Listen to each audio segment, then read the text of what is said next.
Hello बच्चों, let's see the question. The question says one of the following equilibrium is not affected by change in volume of the flask.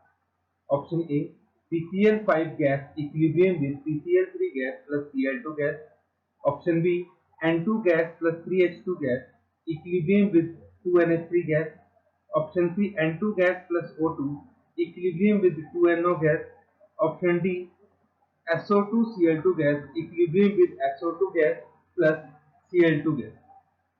तो हमें ये बताना है कि इनमें से कौन सा इक्विलिब्रियम वॉल्यूम को चेंज करने से अफेक्ट नहीं होगा. तो first of all let's write down the key concept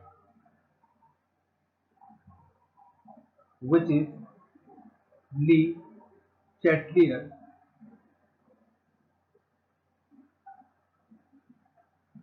principal.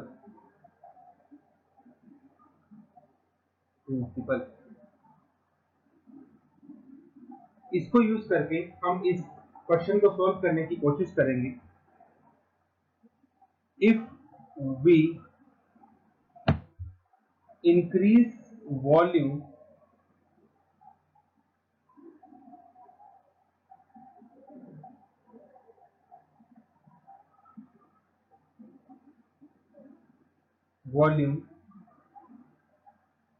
then equilibrium shift toward more number of moles.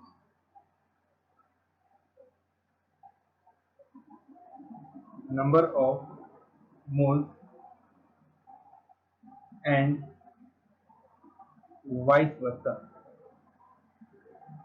अगर हम वॉल्यूम को डिक्रीज करेंगे तो इक्विलिब्रियम उस साइड शिफ्ट करेगा जिस साइड नंबर ऑफ मोल्स कम हो रहे हैं. That means if there is no change in number of moles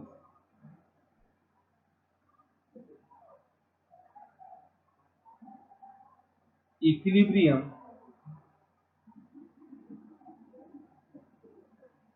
will not affect. तो अगर हमने वॉल्यूम को इंक्रीज किया तो इक्विलिब्रियम उस साइड शिफ्ट कर जाएगा जिस साइड नंबर ऑफ मोल्स बढ़ रहे हैं, और अगर आपने वॉल्यूम को डिक्रीज किया तो नंबर ऑफ मोल्स इक्विलिब्रियम उस साइड शिफ्ट करेगा जिस side number of moles decrease कर रहे हैं. इसका मतलब ये हुआ कि अगर रिएक्शन में नंबर ऑफ मोल्स में चेंज ही नहीं आ रहा होगा, दैट मीन्स इक्विलिब्रियम इफेक्ट नहीं होगा अगर आप वॉल्यूम को चेंज करेंगे. अब हमें सभी रिएक्शंस में ये चेक करना है कि नंबर ऑफ मोल्स में किस तरह से चेंज आ रहा है. जो हमारे पास फर्स्ट रिएक्शन है PCl5 gas equilibrium with PCl3 gas plus Cl2 gas. अगर यहां मैं change in number of moles देखूं तो कितना आ रहा है, 1 मोल PCl3 का, 1 मोल CO2 का, तो प्रोडक्ट के नंबर ऑफ मोल्स आ गए 2, और PCl5 का 1 ही मोल है तो यहाँ पे 1, आंसर हमारा 1 आ रहा है. इसका मतलब ये हुआ कि रिएक्टेंट और प्रोडक्ट दोनों के नंबर ऑफ मोल्स अलग अलग है, तो यहाँ पे वॉल्यूम को चेंज करने पर इक्विलिब्रियम डिस्टर्ब होगा. अब हम दूसरी रिएक्शन देखते हैं.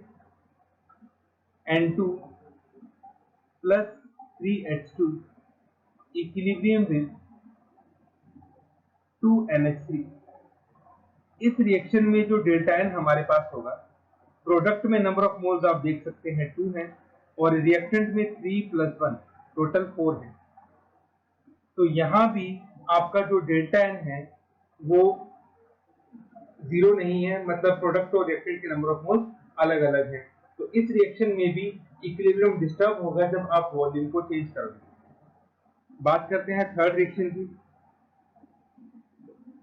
N2 plus O2 equilibrium with 2NO.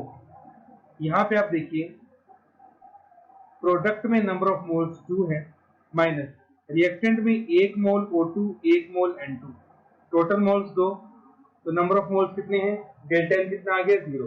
तो थर्ड रिएक्शन में रिएक्टेंट और प्रोडक्ट के मोल्स आपस में इक्वल हैं। इसका मतलब इस रिएक्शन में वॉल्यूम को चेंज करने पर इक्विलिब्रियम पे कोई भी इफेक्ट नहीं पड़ेगा। एक बार हम फोर्थ ऑप्शन भी देख लेते हैं। SO2Cl2 equilibrium with SO2 plus Cl2। यहाँ पे आप डेल्टा एन देखें, प्रोडक्ट के नंबर ऑफ मोल्स 2 हैं और रिएक्टेंट के 1।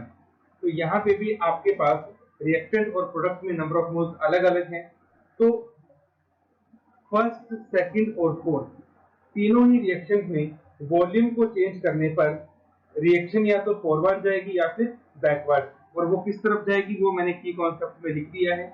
लेकिन जो रिएक्शन नंबर 3 है हमारे पास, इस रिएक्शन में क्योंकि रिएक्टेंट और प्रोडक्ट दोनों तरफ नंबर ऑफ मोल्स इक्वल हैं, तो इस रिएक्शन में वॉल्यूम को चेंज करने पर रिएक्शन ना तो फॉरवर्ड जाएगा ना ही बैकवर्ड जाएगा। तो ऑप्शन नंबर 3 जो है C, that is the correct option for this question. Hope you understood it well. Best of luck. Thank you.